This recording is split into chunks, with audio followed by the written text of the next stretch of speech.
কেউ বলেছেন কি আমরা জানি না, এর কথা তো উনি নিজেই ইস্তিফা দিয়ে আগে চলে গেছেন।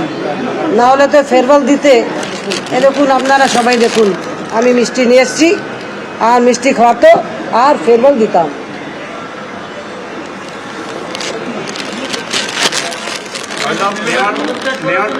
বললেন যে আমি কাজ করতে পারছিলাম।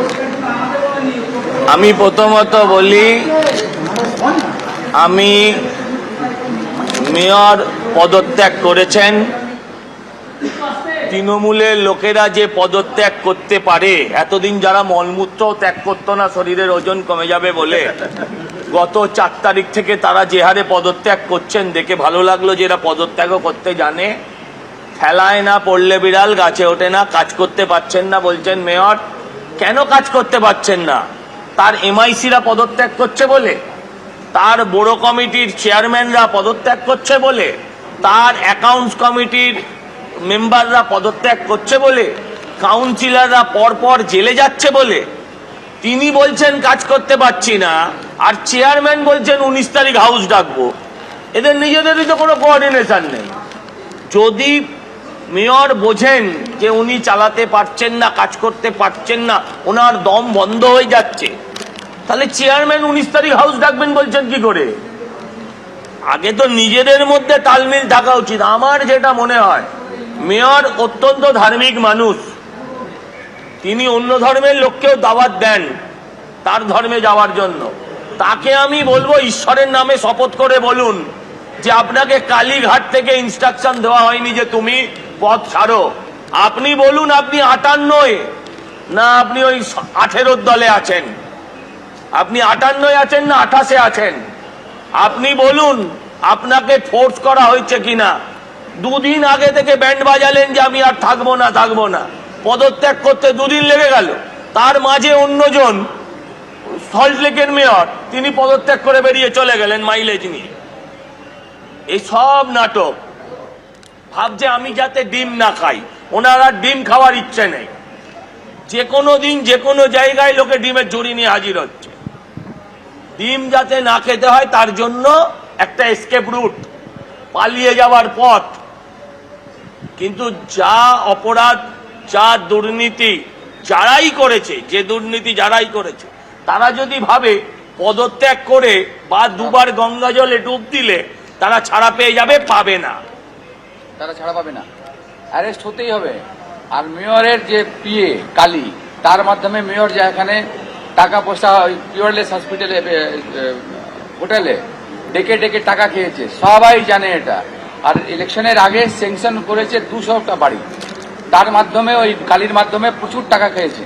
সে যেখানে সেখানে ওই ডিমের খেতে পারে ওই ভয়েই রিজাইন করে, যার কোনো কারণে 8 বছরে কিছু করেনি। তো কি করেছে বলুন আপনারা? 8 বছরের মধ্যে কলকাতাটা কি সাজিয়েছে ওরা? ওটা বলেছিল লন্ডন বানিয়ে দেবো মমতা ব্যানার্জি। কোথায় লন্ডন হয়েছে? কোথায় লন্ডন হয়েছে আপনারা বলুন? কোনো জায়গায় কোনো লন্ডন হয়নি। আর শুধু ভয়ে, ওরা ভয়ে যে ওই অ্যারেস্ট না হয়ে যাক বা কোনো জায়গায় লোকেরা ওখানে জনগণ গিয়ে ডিমের না মারে ওদের, সেই ভয়েই ওরা পালিয়ে বেড়াচ্ছে। আর ও তো সেট করে রেখেছে আগে থেকে যে আমি ওই 58 জনের সঙ্গে আছে না। কোথায় আমাদের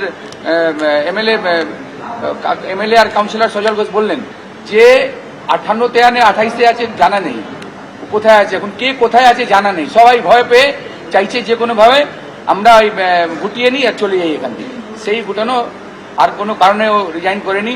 আর আরো আগেও বলেছিল যে আমি দাওয়াতে ইসলাম, মিনি পাকিস্তান, ও তো সেটাই চেয়েছিল। ওরা ওই দলটা এটা চেয়েছিল যে বাংলাকে ওই মিনি পাকিস্তান করে দিই বা দাওয়াতে ইসলাম পুরোটা করে দিয়ে এটা, সেটা করতে পারেনি। জনগণ ভালো উত্তর দিয়েছে, পুরো বাংলার জনগণ। আমরা খুবই খুশি যে ওরা দাওয়াতে ইসলাম বা পাকিস্তান মিনি বাংলাদেশ করতে পারলো না এখানে। এবার আমরা খুব ভালো করে আমরা এই কলকাতাটাকে সাজাবো, বাংলাটাকে আমরা সাজাবো খুব ভালো করে। কি বলবো, বলেই দিল না ঢাল না তলোয়ার, কি নিধিরাম সর্দার 2018 থেকে নিয়ে 2026 পর্যন্ত কত বছর হয়, ঢাল আর তলোয়ার সবকিছু ছিল। আর কাজ কি হয়েছে ওটাও আপনারা দেখেছেন। এই সবে 1 মাসের মধ্যে ঢালও চলে গেল, তলোয়ারও চলে গেল। মেন উনি নিজেই বলতে পারছেন না কেন আমি এই পদত্যাগ করলাম। ঠিক এই যে সজলদা বললেন প্রেসারে আছে, ওনার মুখ দেখেও বোঝা যাচ্ছিল, কিন্তু যাওয়ার সময় সবাইকে প্রণাম করে, এই অত বছরে যাকে যাকে প্রণাম করার কাউকে প্রণাম করলেন না, কিন্তু যাওয়ার সময় প্রণাম করলেন। দেখুন উনি কারণ নিজেই বলেননি, মানে হচ্ছে যে প্রেসারে উনি এই পদত্যাগ করেছে। তা এই পদত্যাগ করেছেন, এরপরে যা সিস্টেমে যা কর্পোরেশনে, কেন কালকেই আমরা শুনেছি আমাদের চেয়ারপারসন যিনি ছিলেন কোর্টের আইন মানে কোর্টের অর্ডার দেখিয়ে আপনাদের মাধ্যমেই জানতে পেরেছি যে 19 তারিখে হাউস ডাকা হবে। ওর আগেই তো ধর করে চলে গেলেন, পদত্যাগ দিয়ে চলে গেলেন। এবার হাউস চেয়ারপারসন কাকে ডাকবেন কি ডাকবেন ওটা আগের ব্যাপার আছে, কিন্তু আজকে কলকাতা কর্পোরেশন বেঁচে গেল, না হলে আরো কয়েকদিন মেয়াদ ছিল কি হতো না হতো। গেঞ্জি লুঙ্গির হাত থেকে পুরসভা বাজে। আপনি বলছেন যে আমি জল জমা নিয়ে যে কাজ করেছিলাম, কি নিয়ে? জল জমা কলকাতা অনেকটা কমিয়েছিলাম, আর একটু করা বাকি ছিল, করতে পারি। একটু বেশি হলে হাঁটু আপনি জল চলে আসে। উনি তো বলেছিলেন যে আমাকে কলকাতার মানুষকে বাঁচাতে দিল না বলে কেঁদে, এত কেঁদেছিলেন তাতে জল জমে গেছিল।